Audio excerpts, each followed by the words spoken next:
누가복음 10장 38절부터 42절까지 말씀입니다. 네, 저와 여러분이 한 절씩 교독하면서 읽고 마지막 42절은 한 목소리로 읽을게요. 제가 먼저 읽겠습니다. 그들이 길 갈 때에 예수께서 한 마을에 들어가시매 마르다라 이름하는 한 여자가 자기 집으로 영접하더라. 그에게 마리아라 하는 동생이 있어 주의 발치에 앉아 그의 말씀을 듣더니 마르다는 준비하는 일이 많아 마음이 분주한지라 예수께 나아가 이르되 주여 내 동생이 나 혼자 일하게 두는 것을 생각하지 아니하시나이까 그를 명하사 나를 도와주라 하소서. 주께서 대답하여 이르시되 마르다야 마르다야 내가 많은 일로 염려하고 근심하나, 같이 읽습니다. 몇 가지만 하든지 혹은 한 가지만이라도 족하니라.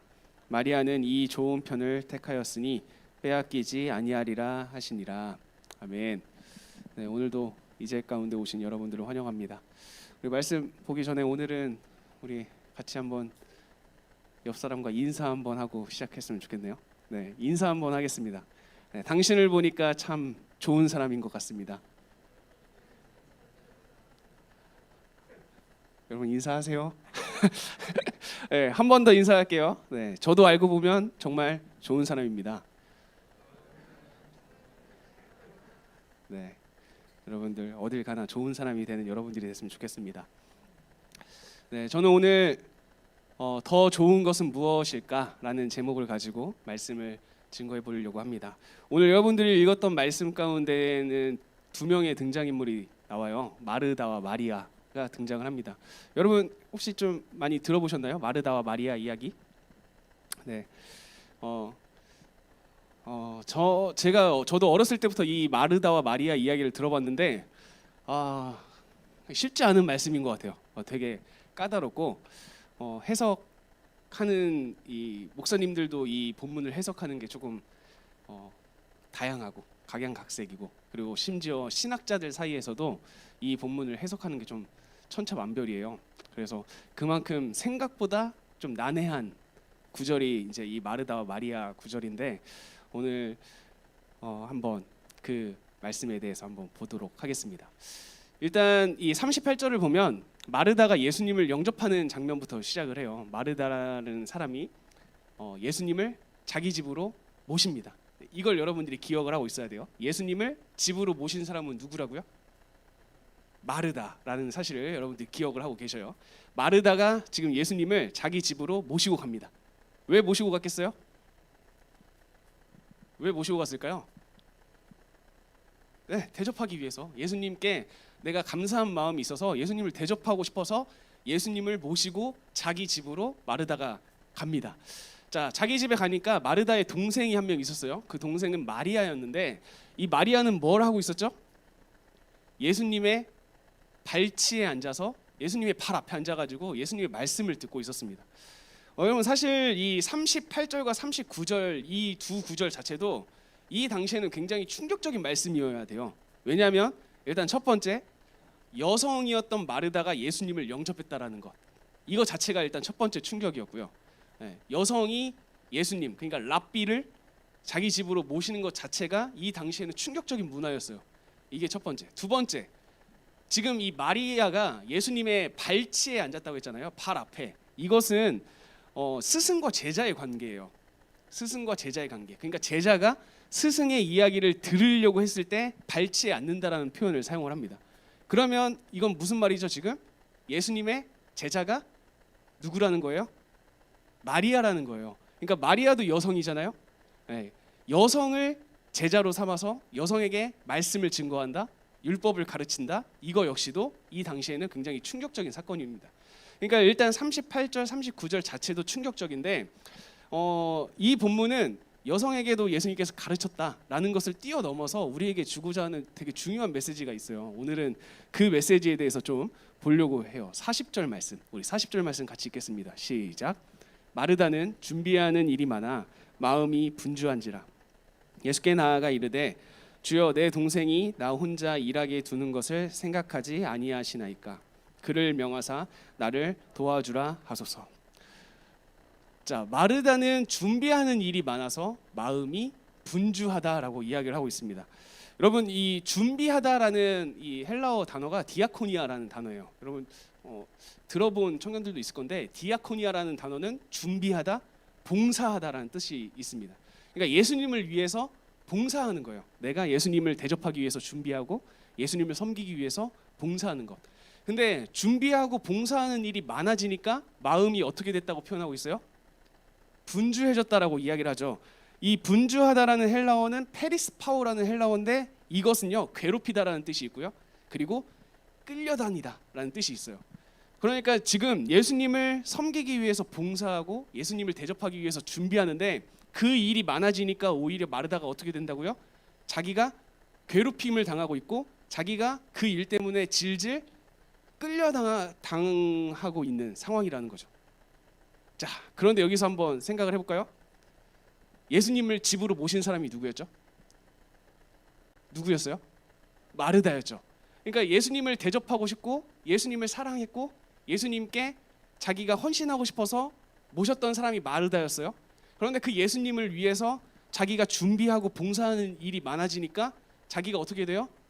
괴롭힘을 당하는 상황이 됐고 질질 끌려다니는 그런 상황이 돼버렸다라고 얘기를 하고 있는 거예요. 자, 그런데 여기서 이 40절 말씀에서 여러분 혹시 조금 이상한 부분이 보이나요? 좀 이해가 잘 되지 않는 부분. 여러분들이 마르다일 때 좀 뭔가 이상해요. 사실 느낌이. 지금 마르다는 준비하는 일이 많아서 마음이 분주한 상태예요. 그런데 그때 마르다가 예수님께 가서 말하죠. 예수님, 내 동생이 나 혼자 일하게 두는 것을 왜 생각 안 합니까? 예수님, 마리아한테 말해서 날 좀 도와주라고 말해주세요. 뭔가 이상하지 않아요? 여러분들이 마르다라고 한다면 마리아에게 뭐라고 할 것 같아요? 예수님한테 말할 거예요? 마리아에게 말하는 게 정상 아닌가요? 봐봐요. 정은이랑 정균이가 여기 이렇게 있어요. 담임 목사님이 정은이와 정균이네 집으로 신방을 가십니다. 그런데 정은이는 열심히 담임 목사님 그 대접할 과일 막 자르고 막 청소하고 있는데 정균이 그냥 담임 목사님 옆에 앉아가지고 짝짝꿍 하면서 담임 목사님 목소리만 듣고 있어요.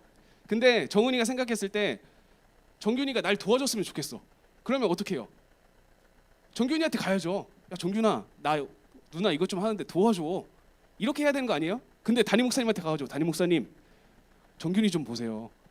정균이 왜 저만 준비하고 왜 정균이는 아무 준비 안 합니까? 담임 목사님께서 말씀하셔서 정균이가 저를 좀 도와주게 해주세요. 이 자체가 좀 이상하지 않나요? 네, 마르다는 마리아에게 얘기를 해야죠. 나 좀 도와줘. 근데 왜 마르다는 예수님께 이야기를 하고 있을까요? 이거는 예수님을 향한 불만이에요. 네, 마르다에게 지금 마리아를 향한 불만이 아니라 예수님을 향한 불만입니다. 그런데 여러분 이게 되게 씁쓸하지만 우리의 삶에서 되게 많이 나타나요. 자, 잘 생각해 보세요. 처음에 예수님을 초대한 사람 마르다였어요. 내가 예수님을 대접하고 싶고 예수님을 너무 사랑해서 예수님을 초대했어요. 예수님을 초대하니까 내가 예수님을 위해 준비해야 되고 봉사할 일이 조금씩 생겼어요. 처음에는 그게 너무 기뻤어. 예수님을 너무 사랑하기 때문에. 근데 준비하고 봉사하는 일이 많아지다 보니까 마음이 분주해져요. 내가 해야 될 그 일 때문에, 내가 해야 될 그 봉사 때문에 내가 괴롭힘을 당하는 것 같고 내가 힘들고 막 질질 끌려다니는 것 같은 느낌이 들어요. 근데 이렇게 되다 보면 나중에는 누구를 원망해요? 예수님을 원망하는 거예요. 이렇게 상황이 펼쳐지게 된 예수님을 원망하는 거예요. 그런데 여러분 혹시 교회 다니면서 이런 일 경험해 보신 적 없나요? 저는 사실 되게 많아요. 중고등학교 때 저는 교회 다니는 게 너무 좋고 예수님이 너무 좋아서 이것저것 다 했어요. 찬양팀, 성가대, 뭐 임원, 봉사, 뭐 축구, 뭐 교회에서 오라고 하면 다 갔어요. 근데 이렇게 하나씩 하다 보니까 일주일에 제가 교회랑 집 말고는 뭐 가는 데가 없더라고요. 그런 상황이 됐어요. 근데 이게 제가 신앙이 괜찮을 때는 상관없어요. 그런데 뭔가 막히는 일이 생기면 그때부터는 제 안에 여러 가지 시험이 오는데 그 시험의 결과는 항상 예수님을 욕하는 거였고 교회를 욕하는 거였어요. 왜 나에게 이런 상황을 주십니까? 왜 나를 이렇게 힘들게 합니까? 왜 나는 이렇게 봉사하는 게 많습니까? 준비하는 게 많습니까? 근데 사실 그 일을 선택한 거는 나거든요. 내가 예수님을 사랑하는 마음으로 시작을 했거든요.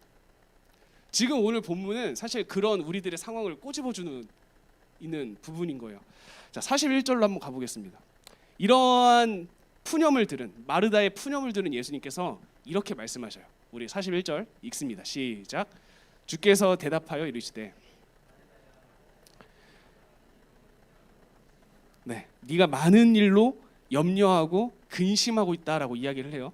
이 염려하다라는 단어와 근심하다라는 단어 헬라어로 좀 바꿔서 해석을 하면 생각에 잠기다 그리고 혼란스럽다라는 뜻이에요. 그러니까 내가 너무 많은 일을 가지고 있으면 생각이 많아지게 되고요, 혼란스럽게 된다라는 거예요. 자, 이 본문은 마르다와 마리아 중에 누가 더 맞냐, 누가 정답이냐라는 것을 알려주고자 하는 본문은 아니에요. 마르다의 행동이 맞고 마리아의 행동이 틀린 거야, 아니면 반대로 마리아의 행동이 맞고 마르다의 행동이 틀린 거야 라는 것을 우리에게 이야기해 주려고 하는 본문이 아니에요. 이 본문은요, 무엇이 더 좋은가를 우리에게 알려주고자 하는 본문이라는 거예요. 여러분들이 이 뉘앙스를 잘 기억을 하셔야 돼요. 여러분, 교회에는요 항상 마리아 같은 사람과 마르다 같은 사람이 함께 섞여 있어요. 여러분, 만약에 교회의 모든 사람들이 마리아 같으면 어떨 것 같아요? 우리가 청년부 수련회를 합니다. 그런데 다 마리아 같아요. 그럼 어떻게 해요? 진행이 안 돼요, 수련회가. 여러분, 교회의 모든 성도들이 다 마리아 같아요. 밥 누가 합니까? 청소 누가 해요? 그러니까 우리가 모든 신앙생활을 할 때, 그리고 교회에서 어떤 운영을 할 때, 우리가 하나님의 나라를 이루어갈 때 마리아의 유형과 마르다의 유형은 모두 필요한 거예요.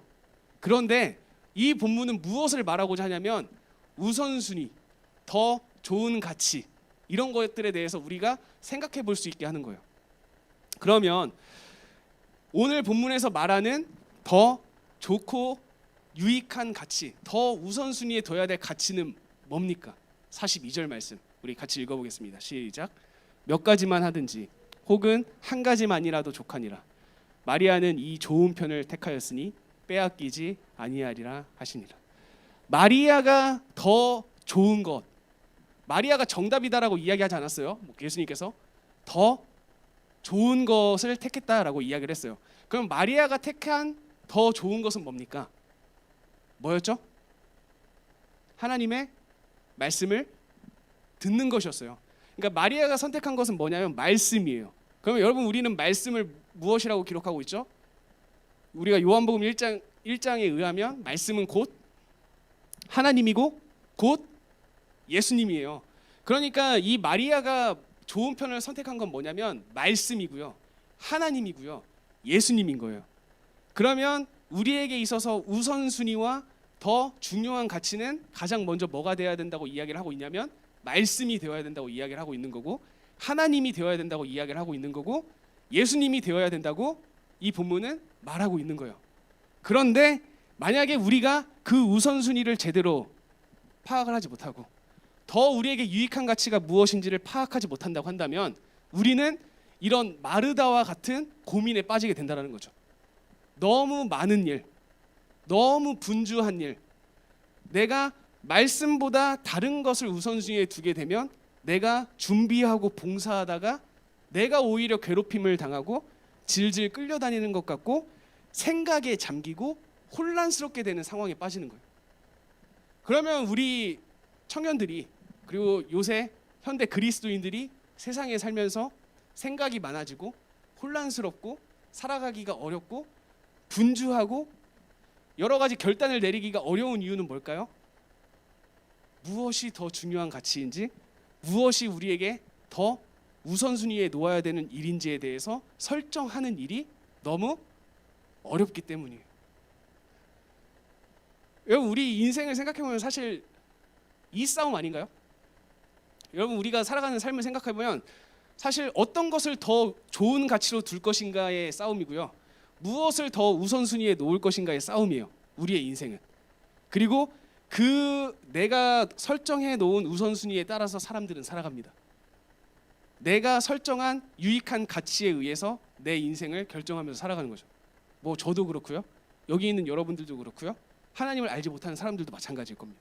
각자 나름대로 자기가 가장 중요하다고 여기는 가치, 중요하다고 생각하는 우선순위. 그런데 그 우선순위가 뒤바뀌거나 정말 중요한 가치가 위에 있지 않고 밑에 있거나 우리에게 유익한 가치가 이건데 이게 아니라 다른 것을 유익하다고 생각하고 살아가면 그 사람들은 결국에는 생각이 많아지고 혼란스럽게 되는 그런 상황에 빠지게 될 거다라고 이야기를 하고 있는 거예요. 그러면 여러분, 우리는 이 마르다와 마리아 이야기를 통해서 우리의 삶에 한 가지를 확실하게 결단을 하고 가야 됩니다. 우리의 인생에 있어서 가장 유익한 가치는 말씀이고 하나님이고 예수님이라는 사실. 우리가 가장 우선순위에 둬야 되는 것은 말씀이고 하나님이고 예수님이라는 사실. 이것만큼은 흔들려서는 안 된다라는 것을 여러분들이 기억하셨으면 좋겠어요. 이것이 우리에게 잡혀 있을 때 우리가 교회에서 하는 봉사, 우리가 교회에서 하는 준비, 이러한 것들이 우리에게 의미가 생기게 돼요. 내가 하나님을 사랑하는 마음보다 봉사하는 마음이 더 커지고 준비하는 마음이 더 커졌을 때 우리는 패닉에 빠지게 되는 거예요. 내가 왜 이렇게 많은 시간을 교회에 투자하고 있지? 내가 왜 이렇게 많은 것을 교회에 헌신하고 있지? 라는 회의감이 찾아오게 되는 거죠. 내가 왜 이렇게 예배를 많이 드리지? 내가 왜 이렇게 매 순간순간을 살아가면서 왜 말씀을 생각하면서 살아가지? 이런 모든 생각들이 이 우선순위가 정확히 자리 잡지 않고 유익한 가치가 정확히 자리 잡지 않으면 나에게 찾아온다라는 것. 그러면 오늘 이 시간에 저와 여러분들이 그것을 결단하며 갔으면 좋겠어요. 아, 내 인생에 있어서 가장 유익한 가치 그리고 가장 우선순위에 위에 놔야 될 것은 말씀이구나, 하나님이구나, 예수님이구나 라는 사실. 이것을 여러분들이 흔들리지 않고 고정시켜놔야 여러분들이 앞으로 교회에서든 가정에서든 뭐 사회에서든 학교에서든 직장에서든 어떤 일을 할 때 여러분들이 혼란스럽지 않고 여러분들이 가진 그런 가치와 우선순위를 가지고 살아갈 수 있다는 것을 여러분들이 기억하셔야 됩니다. 오늘 본문이 우리에게 주는 교훈은 그겁니다. 한 가지만이라도 더 좋은 것을 택하는 것. 그 사람이 예수님께서 뭐라고 합니까? 가진 것을 빼앗기지 않을 거야 라고 이야기를 합니다. 마르다는 어떻게 했죠? 생각에 잠기고 혼란스러운 상태였죠. 하지만 마리아는 예수님의 말씀 앞에 그 발치 앞에서 말씀을 듣기만 했는데 마리아는 자기가 가진 것을 빼앗기지 않을 거다라고 이야기를 해요. 네. 여러분들이 가지고 있는 되게 소중한 그 가치들을 빼앗기지 않는 여러분들이 됐으면 좋겠습니다. 여러분들이 앞으로 살아가면서 가장 유익한 것, 가장 우선순위에 둬야 될 그 가치들을 흔들리지 않고 그것만큼은 공고히 세워나가면서 그것을 가지고 믿음 생활을 살아나가는 우리 모든 청년들이 되시길 예수님의 이름으로 간절히 축복합니다.